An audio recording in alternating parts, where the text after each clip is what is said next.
Bueno, hoy nos va a estar acompañando Nicolás Villanova para presentar, como les decía, el libro La pobreza en Argentina. Nicolás Villanova es sociólogo y, por la Universidad de Buenos Aires y doctor en Historia por la misma Casa de Estudios. Es investigador del CEIX, del Centro de Estudios e Investigaciones en Ciencias Sociales.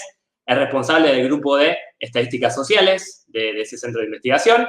Y asimismo, bueno, es militante de Razón y Revolución y ha escrito numerosos libros, numerosos artículos sobre el fenómeno cartonero, entre ellos uno de los libros que editamos, Cirujas, Cartoneros y Empresarios. Bueno, ¿presentar el libro? ¿Te parece? Dale, ahí arrancó. Los dejo en forma íntegra con Nicolás. Gracias. Bueno, gracias, Guido. La presentación de este libro, La pobreza en Argentina, un libro escrito hace un año, a principios de año lo editamos, a mediados del 2020. El segundo libro escrito en esta, digamos, temática acorde a los problemas sociales, ¿no? Del empleo, de la pobreza. Bueno, un primer libro fue ¿Por qué hay desempleo en la Argentina?, que tiene mucha vinculación con este libro, en este caso La pobreza en Argentina, ¿no? Básicamente, digamos, para decirlo como introducción, el libro nos presenta, o mejor dicho, nos permite pensar algunas herramientas para pensar o para entender o para interpretar o reflexionar acerca de por qué existe la pobreza en Argentina, qué es eso llamado pobreza, y de alguna manera también preguntarnos cómo hacemos para resolver el problema de la pobreza. El libro lo hace con un lenguaje lo más llano y coloquial posible, a los efectos de que sea un material que llegue a un público masivo, ¿sí? Por lo tanto, en 20, 30 páginas intenta resumir un problemón, que es el problema de la pobreza. Así que intenta ir a los nudos centrales del problema, ¿sí? En esta presentación, a mí lo que me interesaría, digamos, destacar son algunas de esas herramientas que nos brinda el libro para entender qué es la pobreza, insisto, para entender las causas de la pobreza, y sobre todo también para entender a qué se le llama pobreza desde el punto de vista de la ideología dominante o del sentido común. Porque muchas veces nosotros estamos acostumbrados a escuchar en la radio o a ver un programa de televisión, un noticiero, o leer el diario que subió la pobreza, bajó la pobreza, aumentó la pobreza, hay más pobreza que hace 30 años, hay menos pobreza. Macri incrementó la pobreza, no, en realidad esto viene desde el gobierno de Cristina. Se dicen muchas cosas. Recordemos que cada gobierno siempre intenta echarle la culpa al anterior. Cuando ahora no bien asumió Alberto, parecía que Macri había dejado, como se decía, la tierra arrasada, una Argentina arrasada. La pobreza era un elemento propio del macrismo. Cuando asumió Macri, lo que dijo fue, Cristina nos dejó una bomba. Es decir, el kirchnerismo nos dejó una bomba, 10 años, una década kirchnerista nos dejó una bomba y una pobreza gigantesca. Cuando asumió Cristina, decía no que Néstor le había dejado una bomba, sino que el menemismo, ¿sí?, o de la Rúa, o el 2001, le había dejado tremenda crisis social. Cuando asumió de la Rúa decía lo mismo de Menem, cuando asumió Menem y Cavallo decían lo mismo de Alfonsín, y cuando asumió Alfonsín decía lo mismo de la dictadura. Es decir, se van pasando la pelota, cada gobierno hacia atrás, y siempre intentan buscar, desde el punto de vista de lo discursivo o de lo ideológico, un problema de orden de administración política. Se gestionó mal la política, o las políticas neoliberales hicieron que la pobreza se incrementara. La idea del libro es justamente intentar discutir estas ideas, porque en realidad el libro pone sobre la mesa la idea de que la pobreza o la pauperización de la población o el empobrecimiento de la población se debe a la existencia misma del capitalismo, ¿sí? es el capitalismo el que crea pobreza. Es el capitalismo el que genera pobreza. Bajo el capitalismo, ningún obrero tiene la vida asegurada. En modos de producción previos, de repente el esclavo era alimentado, porque si se moría el esclavo, nadie trabajaba, porque el único que trabajaba era el esclavo. Y quien había comprado un esclavo había invertido en ese esclavo, entonces le daba de comer para que viviera, ¿sí? Entonces de alguna manera se aseguraba la vida, hasta que llegó a un límite.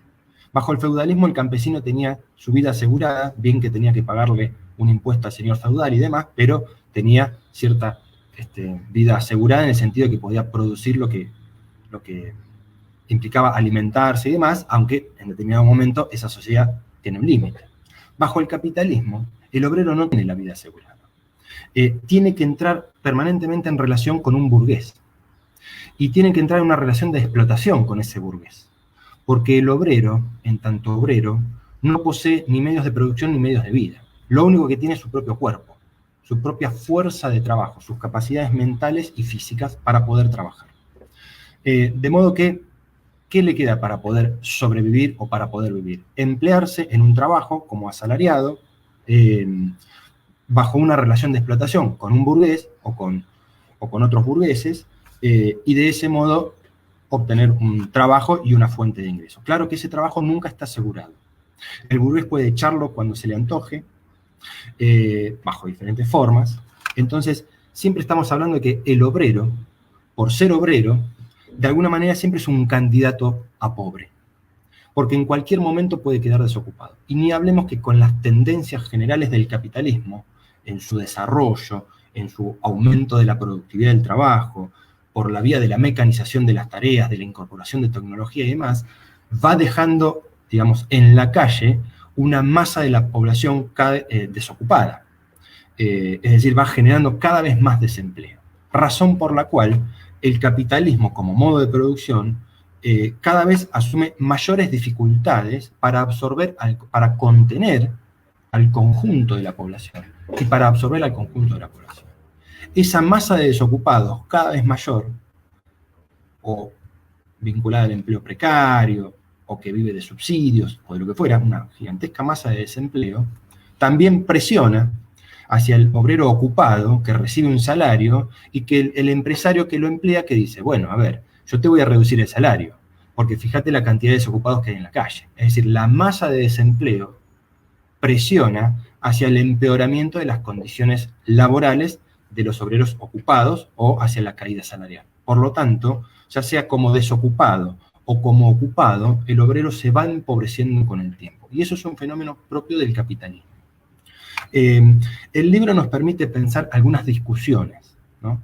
Por ejemplo, cuando se habla de pobreza, en general, se toma como noción la idea que esgrime el Banco Mundial, ¿no? El organismo en el mundo que mide incluso la pobreza, el fenómeno a nivel mundial, y que es el que va definiendo desde hace muchos años la pobreza como que pobres, según el Banco Mundial, existen en los países subdesarrollados. Es decir, en aquellos países donde el capitalismo no se ha desarrollado plenamente, ¿no? O directamente no se ha desarrollado. Por eso es que el Banco Mundial encuentra pobreza o pobres, ¿dónde? En África, en Asia, en algunos países de Asia, en América del Sur, ¿no? O en América Latina en general, pero asocia la noción de pobreza con el subdesarrollo. El libro permite de alguna manera discutir esta idea. ¿Por qué? Porque en realidad, cuando uno piensa, por ejemplo, en la economía argentina el capitalismo argentino está completamente desarrollado. Si hay pobres en la Argentina, es como consecuencia del desarrollo capitalista. Uno podría decir, bueno, pero ¿por qué la Argentina no da para más como país capitalista? Bueno, porque en la competencia internacional, Argentina pierde terreno con sus competidores, con otros países capitalistas. Entonces, cuando produce para el mercado, la Argentina no puede vender en el mercado mundial porque hay otros competidores que son mucho más competitivos o efectivos o productivos o que el nivel de productividad es mucho más elevado que en la Argentina. Razón por la cual quienes invierten en Argentina y quienes producen en Argentina, los empresarios de la Argentina, solo pueden vender al mercado interno. Por supuesto que subsidiados, con diferentes mecanismos de compensación, ¿sí? Que hacen que los empresarios no se funden más de lo que habitualmente se funden, o que exista una gigantesca cantidad de pequeñas y medianas empresas que de alguna manera van subsistiendo en esa competencia de orden internacional. Pero la idea de que la Argentina es un capitalismo subdesarrollado o una economía subdesarrollada es completamente falsa. La idea de la pobreza, entonces, o la pauperización de la población, hay que buscarla en el pleno desarrollo del capitalismo. Ahora bien, volvamos un segundo al Banco Mundial. ¿Qué es lo que hace el Banco Mundial para medir la pobreza? Establece una vara muy baja. Según el Banco Mundial, un pobre extremo es aquel que recibe 1,9 dólares por día, el que vive con menos de 1,9 dólares por día. Si uno pasa estos dólares a la economía argentina actual, a razón de 150 pesos por dólar, supongamos, esto sería un equivalente a 9.000 pesos mensuales. ¿Qué persona puede vivir hoy con 9.000 pesos mensuales en Argentina? Así todo el Banco Mundial dice, bueno, a ver, hagamos una cuenta un poco más exigente para aquellos países que tienen niveles, digamos, de ingresos medios. Y entonces pasamos a una cuenta de 5,5 dólares. Es decir, según el Banco Mundial, un pobre moderado es aquel que recibe menos de 5,5 dólares por día. Si lo llevamos a una escala mensual y lo convertimos a pesos de argentinos de hoy, esto sería un equivalente redondeado a 25.000 pesos mensuales. ¿Qué persona en la Argentina puede vivir hoy con 25.000 pesos por mes?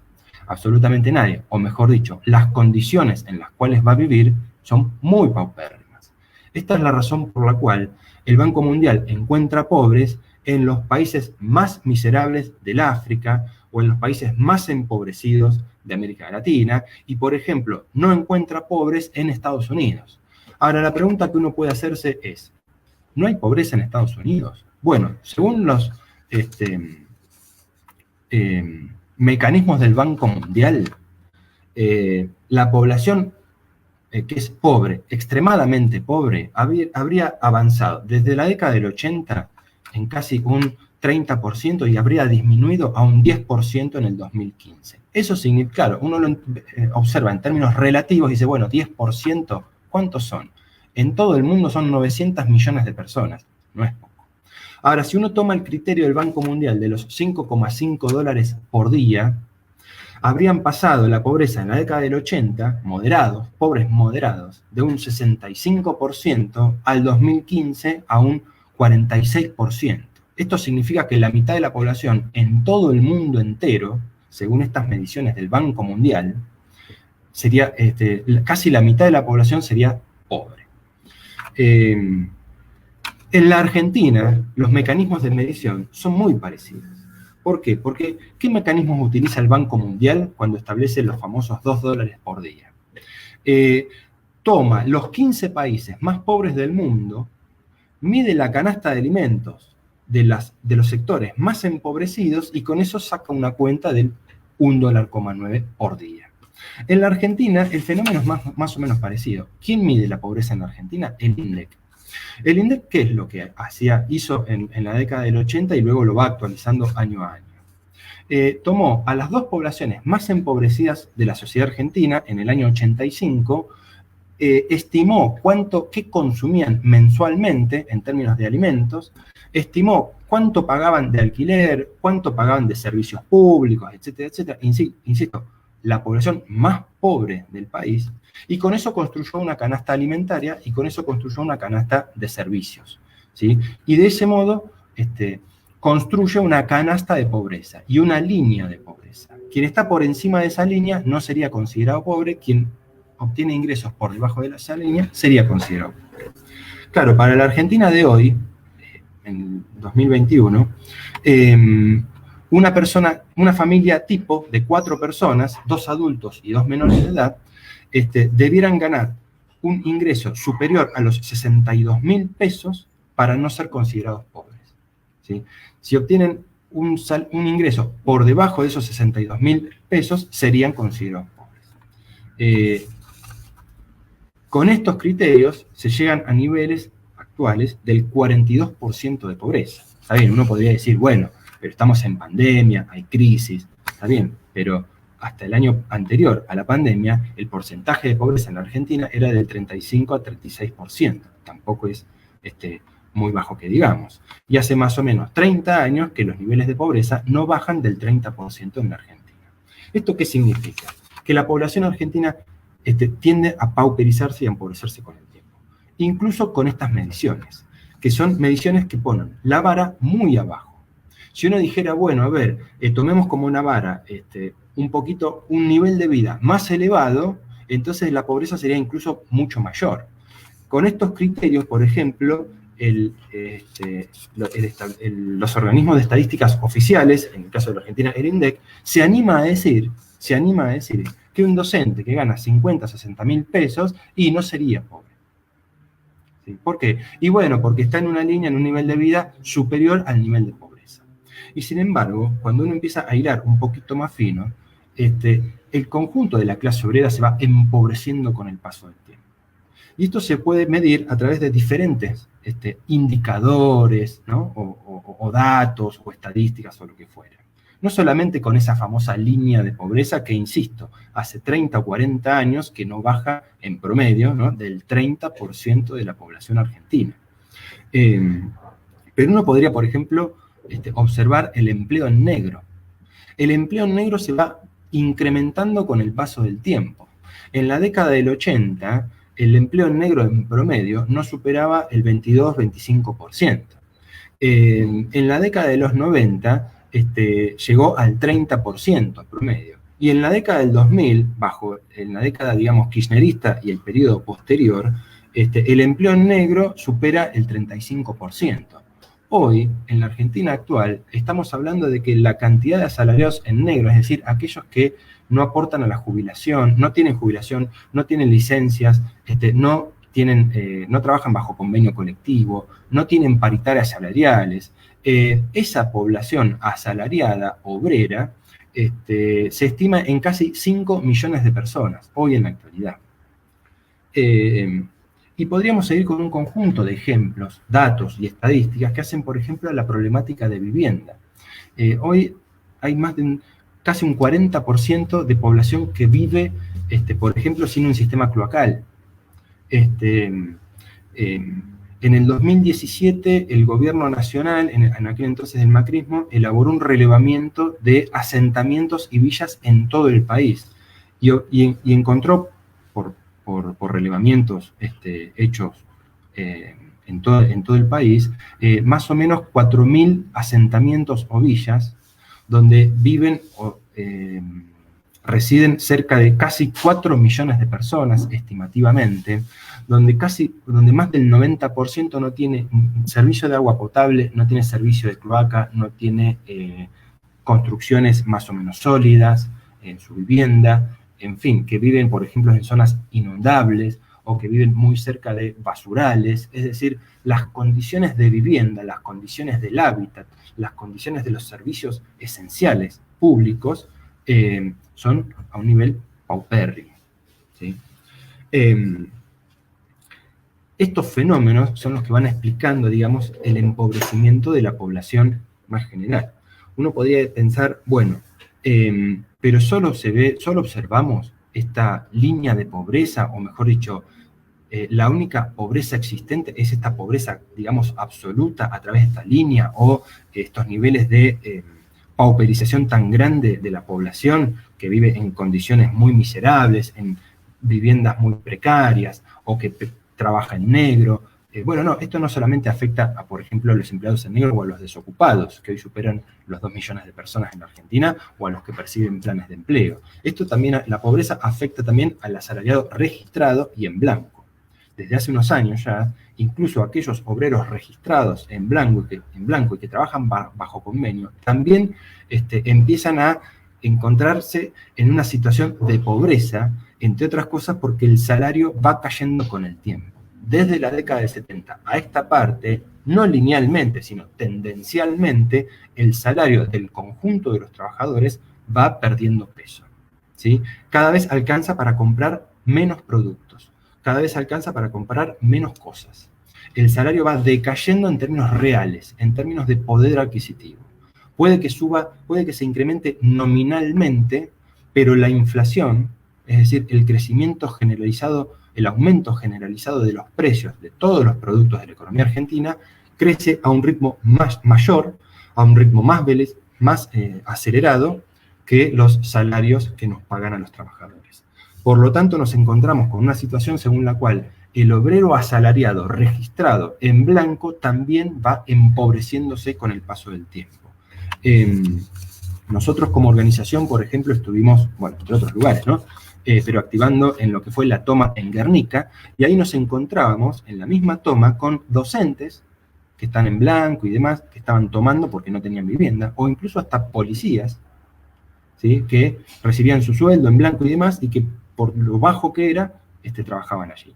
Por supuesto que también había obreros de la construcción, mayoritariamente, muchos desocupados, muchos obreros informales, pero también nos encontramos con obreros, por ejemplo, que trabajan bajo relación de dependencia con el Estado o incluso en el sector privado, cuyos salarios son tan bajos que no alcanza para vivir. Bien, entonces, la tendencia general en la economía argentina o en la historia argentina es a que la población se va empobreciendo con el paso del tiempo en estos términos, es decir, en la degradación concreta de las condiciones de vida. Pero también existe, más allá de este nivel de pauperización, un nivel o un grado de empobrecimiento de la población obrera que es relativa. Es decir, hablamos de pauperización relativa en relación al capital, una relación directa, que quizás no se ve tanto, o no es tan perceptible en cuanto a lo salarial o en cuanto a las condiciones de vida que se van degradando. Puede pasar, por ejemplo, que al obrero le aumenten el salario en términos reales, incluso de poder adquisitivo, y que sin embargo ese obrero se esté empobreciendo o se esté pauperizando relativamente. ¿Por qué? Porque justamente el motor del capitalismo es la obtención de ganancias. Y la burguesía, para obtener ganancias y para incrementar la tasa de plusvalía, lo que hace es incrementar la tasa de explotación. Es decir, va aumentando la productividad del trabajo a través de diferentes mecanismos para obtener mayor ganancias, ¿sí?, y mayor extracción de plusvalía del obrero. El obrero produce mucho más para el burgués en la medida en que va aumentando la productividad del trabajo. Aunque el obrero obtenga, por ejemplo, un aumento salarial en ese proceso, a un nivel general de producción de riqueza, la burguesía se va apropiando cada vez más o en mayor medida de mayores ganancias o mayor plusvalía. Dicho de otra manera, el aumento de la tasa de explotación es más elevado y el aumento de la riqueza que produce el obrero para el burgués, que se apropia al burgués, es más elevado que la evolución del valor de la fuerza de trabajo que se expresa en el salario. Por eso, para sintetizar, aun cuando el obrero en los países, digamos, más ricos o más productivos, la clase obrera puede incluso aumentar su nivel salarial en términos reales, esos procesos van acompañados de un aumento mayor, ¿sí?, de la tasa de explotación y por lo tanto un aumento mayor de la riqueza que produce, del valor apropiado por la burguesía, es decir, el plusvalor, la plusvalía. Por eso, bajo el capitalismo, y para ir sintetizando esta exposición, bajo el capitalismo, el obrero siempre se empobrece, ya sea en relación al capital en términos de pauperización relativa, que eso ocurre siempre bajo el modo de producción capitalista, o bien en términos absolutos, que eso puede ser por momentos, en algunos países se observa en mayor medida que en otros, o bien puede haber un ciclo económico que beneficie o que aumente las expectativas de vida de la población y de repente haya una mejora en sus condiciones de vida inmediatas, pero eso no significa que la población no se vaya pauperizando relativamente con el paso del tiempo. Hay una pauperización, que es la pauperización relativa, que es permanente, que existe desde que existe el capitalismo, y hay una hay una tendencia al empobrecimiento de la población, a la degradación de las condiciones de vida, ¿sí? Que se manifiestan estos aspectos que mencionaba antes, acerca de la caída salarial, el problema de las viviendas, la pauperización de la población en lo más inmediato, que puede ser momentánea, pero que en el caso de la Argentina se va agravando con el paso del tiempo. Un ejemplo muy cortito y luego voy a las conclusiones. Por ejemplo, en países como Estados Unidos, uno dice, bueno, Estados Unidos es el país potencia por excelencia, tiene casi un cuarto del mercado mundial, exporta a más no poder, en fin, es uno de los países más productivos del planeta, etcétera, etcétera. ¿Quién va a negar que Estados Unidos es el país potencia por excelencia o el país capitalista por excelencia? Bueno, según los criterios del Banco Mundial, en Estados Unidos prácticamente no existe la pobreza o existe a niveles muy bajos. Sin embargo, cuando uno observa las mediciones de la pobreza, aún con los criterios con las varas muy abajo, como ocurre en casi todos los países del mundo, aún con esos criterios, en Estados Unidos se observa casi, antes de la pandemia, se observaba casi un 12% de pobres. Esto significaba aproximadamente unos 39 millones de personas. Si bien es cierto que en Estados Unidos hay muchas más personas que en Argentina, pensemos por un momento que 39, 40 millones de personas es prácticamente una Argentina entera pobre que reside en Estados Unidos. Es muy elevado. Aún así, más allá de esos niveles o criterios oficiales de medición de la pobreza, en Estados Unidos hay organizaciones, por ejemplo, ONGs, e incluso políticas del Estado, que se dedican a entregar algo así como las tarjetas alimentarias que se entregan ahora en la Argentina, bueno, desde hace muchos años, en la población más pauperizada en Estados Unidos. ¿A cuánto llegan estas políticas alimentarias o de tarjetas o de cupones alimentarios en Estados Unidos? ¿Es el país potencia por excelencia? O por lo menos país potencia capitalista por excelencia. Bueno, llega a 40 millones de personas, ¿sí? Desde hace 10 años que la población no baja de 40 millones de personas, la población beneficiada por estos cupones. Para ir cerrando, el libro da lugar también para pensar o para reflexionar acerca de cómo salimos de esto. Entonces, hay un planteo muy escueto, pero muy elemental. Si la pobreza existe porque existe el capitalismo, entonces debiéramos pensar que con la erradicación del capitalismo se puede resolver el problema de la pobreza.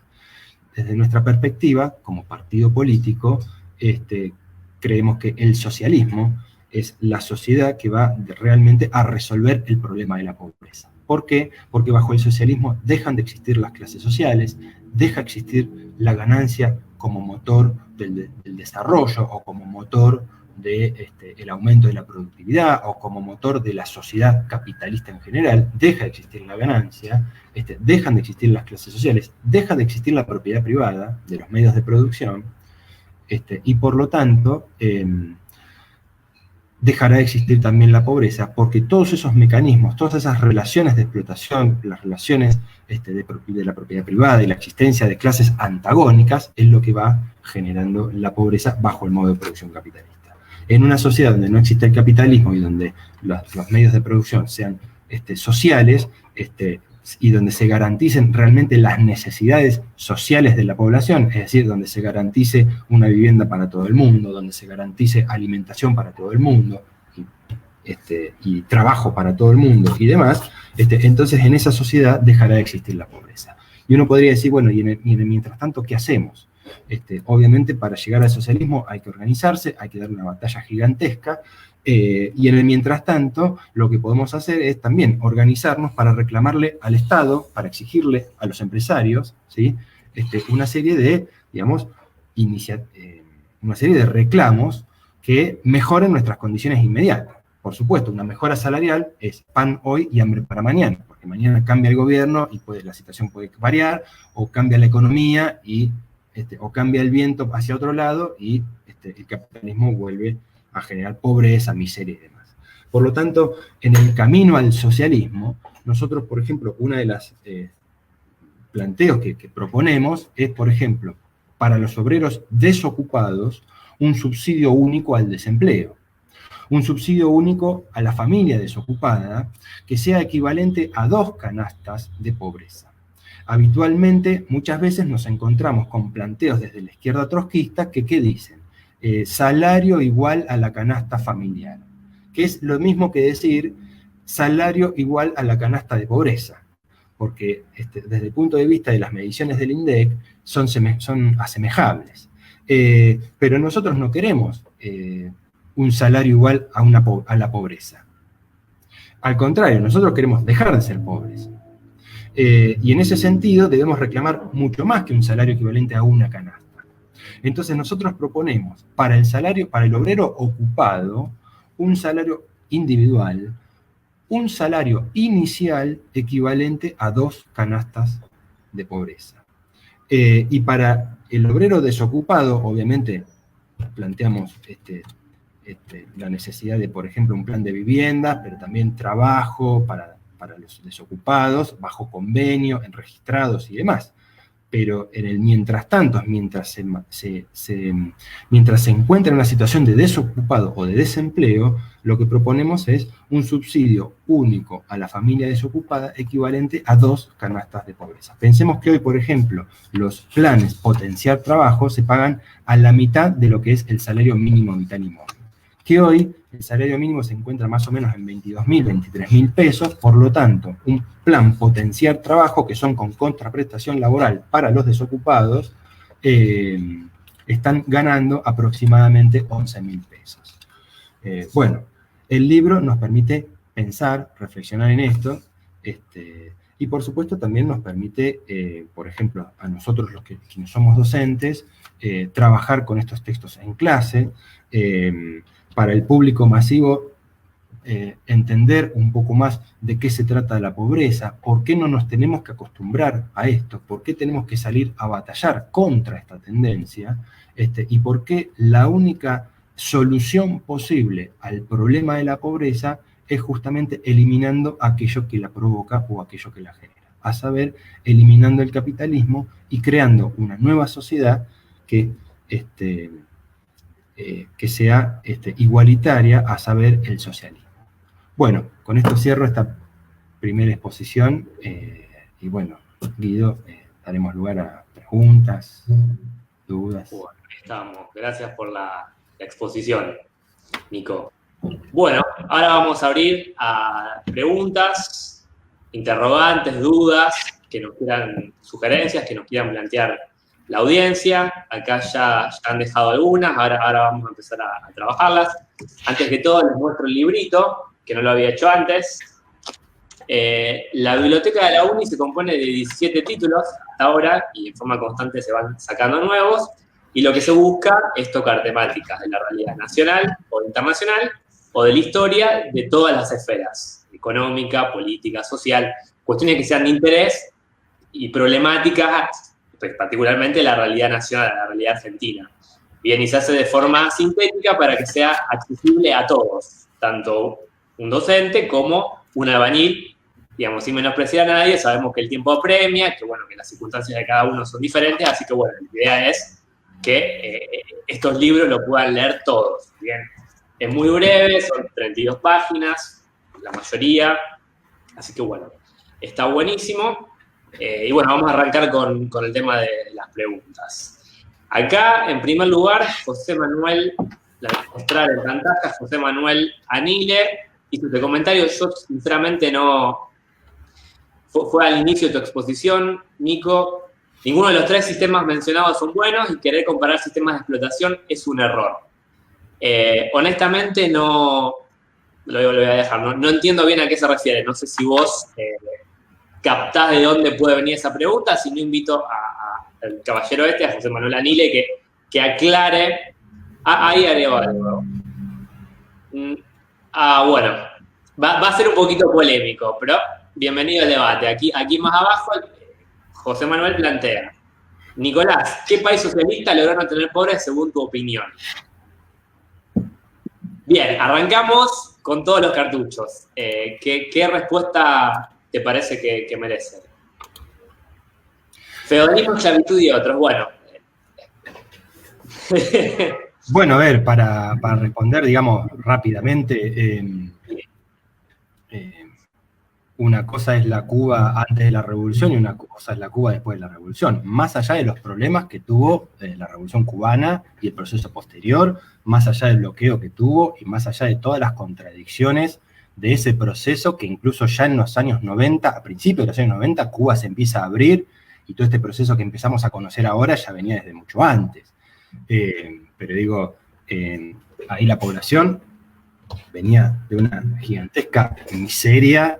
Cuba era el patio trasero de Estados Unidos y luego comenzó a cambiar esa situación con los elementos que tenía a mano, elementales, y así todo, bueno, logró mejorar su expectativa de vida, logró mejorar sus condiciones de vida, logró mejorar hasta incluso sus condiciones de vivienda y demás, construyendo viviendas sociales y demás. Obviamente, con el tiempo después se fueron medio derruidas, y probablemente sí, pero eso es entender una serie de procesos propios y contradicciones de un país que queda completamente bloqueado, ajeno a Claro, estamos hablando de una economía diminuta, una isla muy chiquita, que produce pocas cosas, y con un embargo económico tremendo de su principal vecino y la principal potencia económica del mundo, Estados Unidos, en el contexto de la Guerra Fría. Entonces, realmente la asfixia que sufrió hace que realmente sea un ejemplo que, bueno, como planteás, Nicolás, hay que tomar, digamos, con mesura. O podemos citar el ejemplo de la Unión Soviética, ¿no? Como una economía bueno, en pocos años pega un salto cualitativo impresionante. Eso es lo segundo que iba a decir. Por otro lado, tenés el otro ejemplo de una gran potencia que pasa de ser el país más atrasado de Europa a ser la segunda potencia mundial en cuestión de pocos años. Y eso se debe a todo el proceso revolucionario posterior a la Unión Soviética. Por supuesto que también después asume una serie de contradicciones. En algún momento yo me puse a relevar, por ejemplo, cómo fue resolviendo el problema de la vivienda Rusia.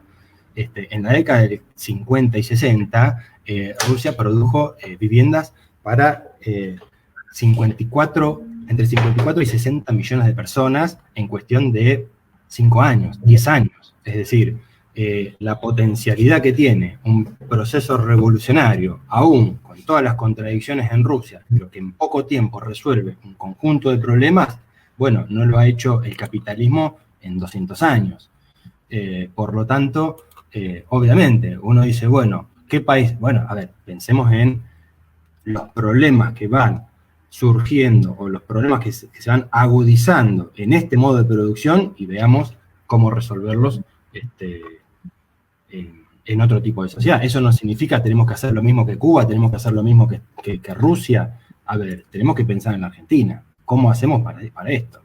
Y en la Argentina, todas las recetas que se han hecho para combatir la pobreza, todas fracasaron, en el sentido de que todas fueron agudizando la pobreza. Así que, bueno, hay ahí algo trabajado por ahí, escrito, que con mayor desarrollo, pero me parece importante la pregunta porque justamente, bueno, hay muchos, estas ideas hacen mella en una población muy importante que siempre tiende a pensar, bueno, ¿y en qué país? Que, bueno, a ver, pensemos en cómo hacemos en la Argentina para resolver esto. Los países que han tenido alguna experiencia revolucionaria, en poco tiempo mejoraron situaciones que durante décadas venían agudizándose para peor. Por supuesto que después contradicciones de esos mismos países, bueno, van, digamos, haciendo trunca esa posibilidad de extender la revolución, por ejemplo, internacionalmente, o el socialismo internacionalmente. Exactamente. Y todos los ejemplos que además tomamos son países que arrancan de un punto muy bajo, ¿no? Cuba y la Rusia. Bien, entonces hay que tener eso en cuenta, y además yo agregaría, si me atrevo, si me permitís, que estos países que hicieron revoluciones socialistas, al exterior, con el resto de los países capitalistas, siguieron operando como países capitalistas, digamos. Y yo, bueno, no quiero diciendo la ley del valor, o sea que, digamos, el socialismo como el capitalismo es un sistema que realmente va a poder despegar cuando se globalice, todos los países estén de acuerdo a él. O sea que, bueno, también siempre va a haber un límite de acuerdo a la extensión de la cantidad de países que tienen economías socialistas o no. ¿Te parece? Bien. Bueno, acá, Pablo Javier Coronel plantea una pregunta muy interesante. Nos tapa un poquito la carita, pero bueno, ahora la saco. Bien, plantea, los llamados trabajadores de la economía popular pueden ser entendidos en su conjunto como parte de la sobrepoblación relativa, o existen diferencias entre un cartonero, un vendedor ambulante o un cooperativista de una fábrica recuperada. ¿Son todos trabajadores o algunos son pequeña burguesía? Por ejemplo, los comerciantes ambulantes, cooperativistas, vendedores de comida callejera, etc. Muy buena pregunta. Si querés la vuelvo a poner en pantalla. No, está bien. No, es muy interesante la pregunta, sobre todo por la fuerza que de a poco va tomando esta idea de la economía popular como una supuesta alternativa entre comillas, a, por ejemplo, al capitalismo. Y también un poco relacionado con la pregunta anterior, ¿no? Capitalismo suele partir desde el punto de vista ideológico, la idea de la economía popular como una alternativa al capitalismo neoliberal, del neoliberal, o al capitalismo de amigos, o al capitalismo empobrecedor, pero en lugar de pensar en el socialismo, decimos, no, pensemos la alternativa. ¿Cuál es? La economía popular. Bueno, esto tiene un montón de contradicciones. Por empezar, lo que nosotros habitualmente conocemos como economía popular suelen ser, los cooperativistas suelen ser, en la mayoría de las cosas, beneficiarios de planes de empleo. Es decir, son desocupados que obtienen algún plan social. Porque tampoco es que uno puede meter en la misma bolsa toda la economía popular. Por ejemplo, uno podría pensar, ahora no se me ocurre ningún ejemplo, pero quizás si hay alguna rama en la economía que está cooperativizada, lo que tiene que medir es la productividad de esa rama, o mejor dicho, esa empresa, bajo la forma de cooperativa, cómo opera en su propia rama de la producción, si es productiva o si es improductiva.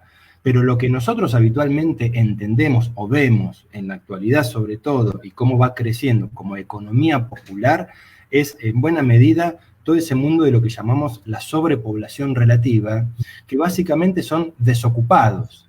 Es decir, es una población que ya no es necesaria para producir plusvalía de manera directa, para el capital, no es necesaria para el capitalismo, entendiendo el capitalismo como un modo de producción donde una clase social dominante, la burguesía, busca obtener ganancias.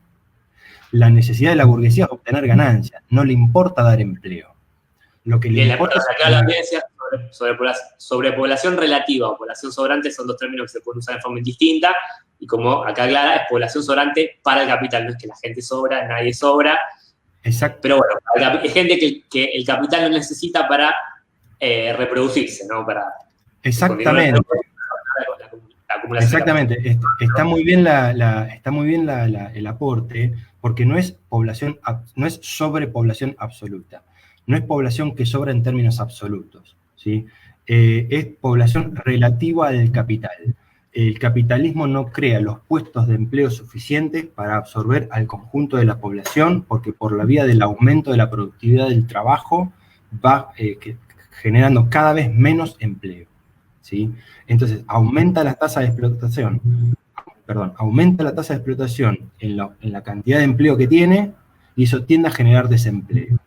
En otro tipo de sociedad, uno podría decir, bueno, repartamos las horas de trabajo, usemos toda la maquinaria existente que hay, pero repartamos las horas de trabajo y que todo el mundo trabaje. Vamos a trabajar menos horas, vamos a poder vivir todos perfectamente bien, garantizando nuestras necesidades elementales y sociales, pero sin que el tiempo libre que genera la máquina o la tecnología sea un padecimiento, ¿sí? Por eso todo este mundo de la economía popular, que muchas veces es más un discurso ideológico, porque en los hechos es una población muy empobrecida, fuertemente pauperizada, y acá nos referimos a los cartoneros que desarrollan su labor y que además reciben algún tipo de subsidio si están cooperativizados, porque los que no están cooperativizados no reciben nada. Nos referimos, sí, también hay vendedores ambulantes, pero también están obreros que de alguna manera van construyendo en su propio barrio. Entonces, ¿qué son? Son desocupados, pero que realizan una tarea que puede ser necesaria, incluso para resolver un problema de vivienda, pero como como reciben un subsidio por ser desocupados, finalmente terminan trabajando como ocupados, construyendo una vivienda en las condiciones más precarias, por salarios bajísimos, por un plan, por ejemplo, el Potenciar, que es de 11.000 pesos, por una jornada laboral extensa, que es, por ejemplo, lo que ocurrió con todo el proceso de Milagro Sala en Jujuy, que construyeron un montón de viviendas, más allá de los problemas, de la titularidad, de las viviendas, no importa, no importa eso, digo, construían viviendas con el... Pero dejamos en paréntesis, digamos. Exacto, sí, pero digo, construían viviendas, por supuesto, pero digo, construían viviendas trabajando 11, 12, 13 horas por día, por salarios bajísimos, muy por debajo del salario mínimo, en jornadas laborales muy extensas. Entonces era una población que en tanto desocupada percibía un plan social, pero que era ocupada y sobreexplotada. Para cumplir quizá una necesidad esencial para la misma población obrera, que era construir una vivienda. Por eso digo, detrás de todo este proceso de la economía popular se esconde una masa de la población que generalmente es subsidiada por el Estado y que no es ninguna alternativa al capitalismo. Al contrario, es la función que cumple el Estado de sostener a una población tirándole, vamos a decirlo así para que se entienda, algunas migajas para evitar que se rebele, para evitar el conflicto social, aún manteniéndola en la pobreza y en la miseria más gigante, ¿no? Bien, sí, cuando decimos migaja a mí siempre me gusta aclarar que, digamos, es un poquito que puede hacer una diferencia gigante en la vida de esas personas, pero bueno, lo ponemos en perspectiva, ¿no? Que estamos desvalorizando a ver, alguien que recibe una asignación universal por hijo, como que... No, lo que estamos diciendo es que, bueno, que socialmente el Estado, con muy poco, digamos, contenta a una cantidad de gente muy importante. Bueno, además vos lo que planteás, todo el tema del clientelismo político, el aparato punteril, digamos, cómo el Estado burgués a su vez usa, controla y domina a esta gente, a esta población sobrante para el capital, ¿no? En forma política. Y bueno, cómo esto lo vemos en muchos regímenes políticos, por ejemplo, bonapartistas, como en Argentina, bajo el kirchnerismo en Venezuela. No me quiero, digamos, ir a ese tema, pero bueno, estaría bueno también resaltarlo, ¿no? Bien, así que bueno, contestándole la pregunta a Pablo, estimo que sería en población relativa, y él pregunta si son todos trabajadores o algunos pueden ser catalogados como pequeña burguesía. En general es todo el mundo de la clase obrera, es decir, la sobrepoblación relativa en este caso es fundamentalmente propia de la clase obrera. Y cuando hablamos de estas fracciones de trabajadores de la economía popular, incluso de los vendedores ambulantes y demás, en buena medida reproducen sus condiciones de vida como la clase obrera, viven en las condiciones que vive la clase obrera, obtienen ingresos de la forma en que sea, como lo hace la clase obrera. Un ejemplo típico es el del cartonero, que siempre se dice, bueno, pero ¿el cartonero qué es? ¿Es un obrero? Sí, desde mi perspectiva, sí. Pero bueno, ¿pero quién es su patrón? Si le vende a un galpón, si le vende al otro, bueno, a ver, es un obrero explotado por el conjunto de una rama, que es la que utiliza el cartón para luego usarlo como materia prima para, no sé, crear más papel, producir cartón o lo que fuera. Por lo tanto, el cartonero es un explotado y por lo tanto es un obrero explotado. Es parte de la sobrepoblación relativa en la medida en que trabaja en las condiciones terribles de explotación, donde trabaja muchas horas por día por salarios bajísimos y solo así puede emplearse, entre comillas, puede trabajar o puede ocuparse en ese tipo de ramas, que es la rama del reciclado, ¿no? Que luego utilizan, utilizan las empresas, las grandes papeleras, para producir más papel, utilizando el reciclado como materia prima. Pero todo este mundo de la población que encontramos en la economía popular, en los vendedores ambulantes, en los cartoneros, si bien uno siempre dice, bueno, hay que estudiar caso por caso, hay que investigar caso por caso, en líneas generales son todos parte de la clase obrera. Son, digamos, estos cirujanos cartoneros serían, obreros del empresario envasador, Sí, cartonero, sí, digamos, tener que es pequeña burguesía yo creo que es agotarlo en una cuestión de informalismo jurídico. y sí. Podemos hacer un paralelo con lo que sostenía ya, digamos, en otro caso Ricardo Maldonado respecto a los médicos o a los psicólogos que a veces trabajan como monotributistas para las sociales, a ver, que tengo un ropaje jurídico de no subordinación como una relación de empleo directo, no significa que en la realidad no sea un obrero. Exactamente, ahí siempre hay que tener muy claro la formalidad, como vos bien decís, respecto de lo que ocurre en la realidad. El caso de los cartoneros siempre es un ejemplo en ese sentido. Además, si uno le pregunta a un cartonero, ¿vos sos un explotado? No, yo soy libre. ¿Por qué? Claro. Porque yo le vendo al cartonero, al galponero que quiero. Si este me compra mejor, le vendo a este, si este me compra mejor, le vendo a este. Bueno, entre el dicho y el hecho, bueno, ahí está el trabajo también de investigación, pero digo, cuando uno hace una elaboración, un análisis, lo que se pone en evidencia es que el conjunto de los cartoneros es una fracción de la clase obrera explotada. Bien. Perfecto. Bueno, aparte, lo que siempre sostenemos es que hay que ver, como muy bien decía, el caso concreto, ¿no? Digamos, las categorías estas son herramientas que nos permiten estudiar la realidad, pero no reemplazan el trabajo individual, y uno en la realidad se encuentra a veces con un montón de matices o situaciones particulares que obviamente hay que tener en cuenta. En la misma línea, acá manda saludos desde Trento, Italia, que afortunado, Jorge Mancilla, y pregunta, en un eventual gobierno socialista relacionado a la pobreza y la falta de trabajo, ¿qué utilidad tienen las cooperativas en un escenario socialista? Y yo no sé si tiene mucha utilidad, en realidad habría que ver en el socialismo. Pero en realidad Podemos decir que todos estarían organizados como cooperativas en el sentido de que todos serían unidades de producción autogestionadas por los trabajadores. Claro, en realidad... Claro, pasa que uno tiene en la cabeza la cooperativa como funciona ahora, y eso no va a existir así como tal. Lo que va a existir son medios de producción o unidades de producción trabajadas por todo el mundo, o manipuladas por todo el mundo. Por lo tanto, ¿qué forma se le va a dar a eso? Bueno, habrá que ver. Cuando uno piensa en las cooperativas hoy, y yo no sé si se la dará esa... Además, hay que ver también rama por rama y demás, porque cuando uno piensa en una sociedad socialista, piensa en una sociedad planificada. Entonces, pensar, por ejemplo, en la economía en la Argentina como está hoy, uno dice, bueno, hay ramas enteras que probablemente no tengan ningún sentido producir acá en Argentina. ¿Por qué? Porque uno va a pensar en la eficiencia. O de repente hay 200 empresas papeleras, de las cuales 3 manejan el 80 o 90% de la producción en Argentina, y el resto son todas pymes. Con 3 empresas por ahí alcanza, o con una. Entonces, me gustaría agregarle a Jorge que además las cooperativas dentro de la economía capitalista, puedo hacer un paralelo con lo que decía respecto a los países socialistas en la economía capitalista mundial. Una cooperativa al exterior, es decir, en relación con el resto de las empresas, el Estado, opera como una empresa capitalista.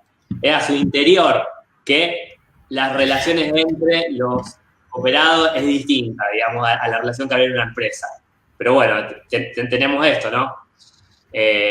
Sí, hoy por hoy la cooperativa es una empresa común y corriente. Cambia, como mencionábamos antes, cambia la forma jurídica. Pero acá en la Argentina el modelo de cooperativa que existe, que prevalece, es estrictamente una empresa más.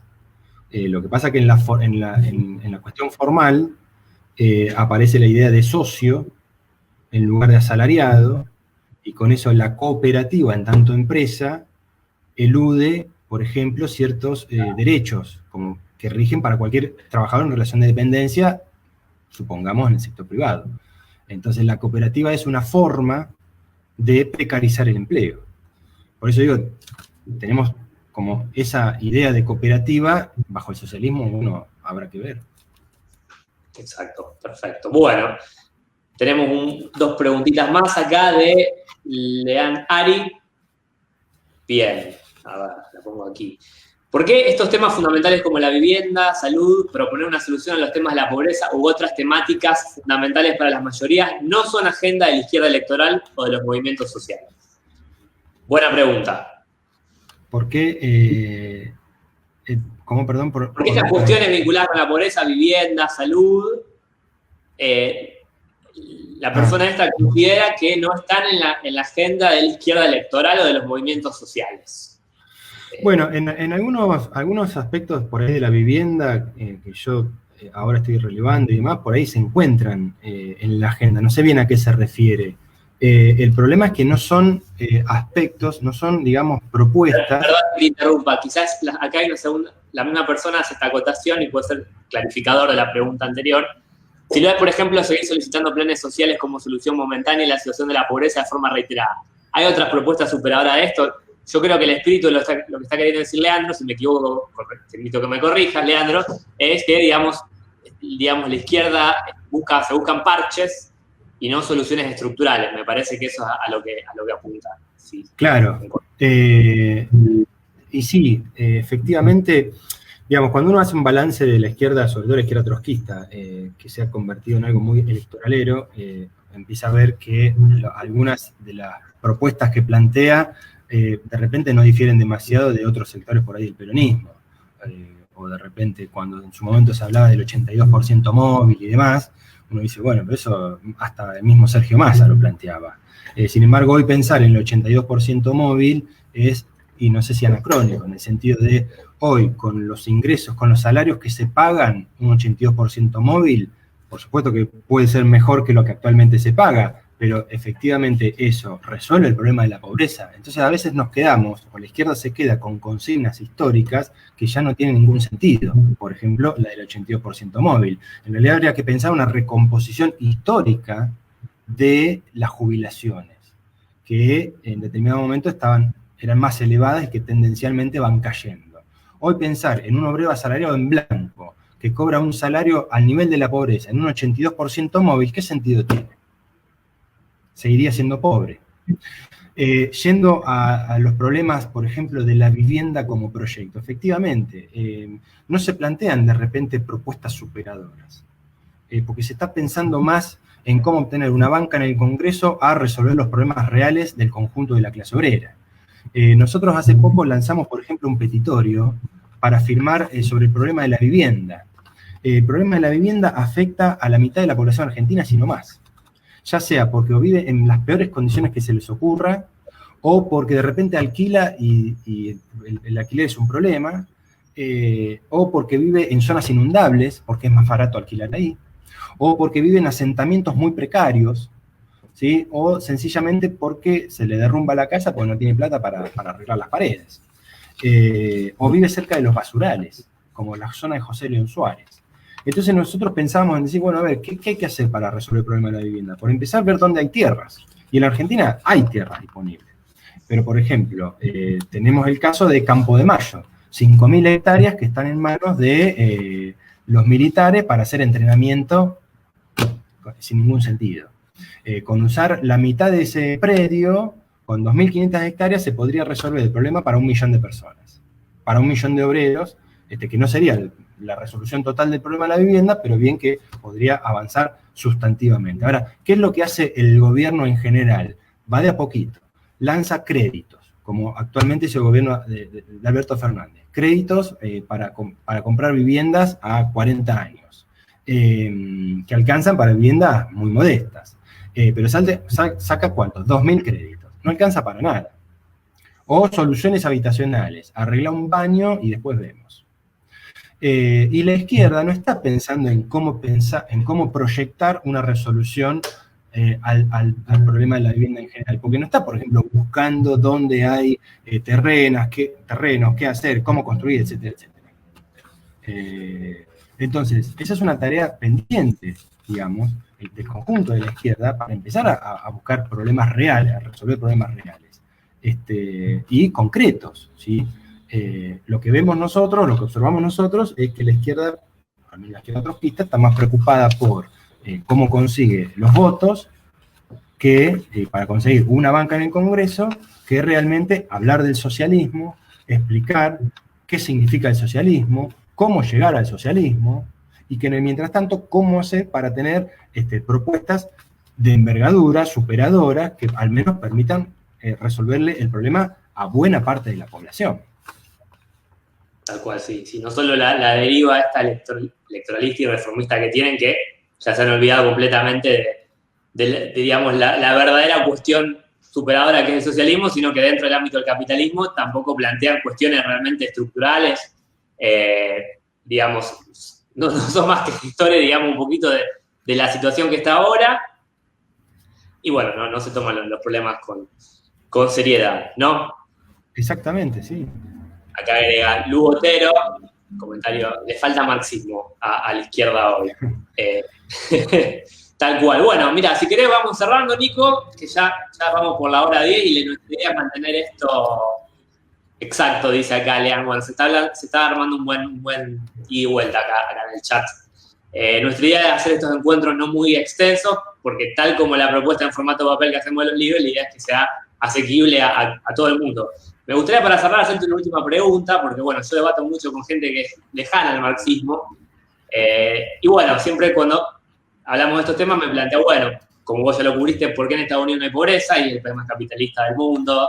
Bien, yo te diría, a ver, ¿qué le dirías a esa gente que sostiene que, no, bueno, pero al empresario le conviene pagarle bien al empleado, así es más productivo, o está bien, o también, digamos, dentro de esa línea de pensamiento, bueno, pero si hay cada vez más ricos, cada vez menos ricos y pocos, y pobres y muchos, ¿a quién le van a vender esos capitalistas? ¿No? Como que se plantea recurrentemente esto de que hay una comunidad de intereses entre el que le vaya bien al obrero y que le vaya bien al capitalista.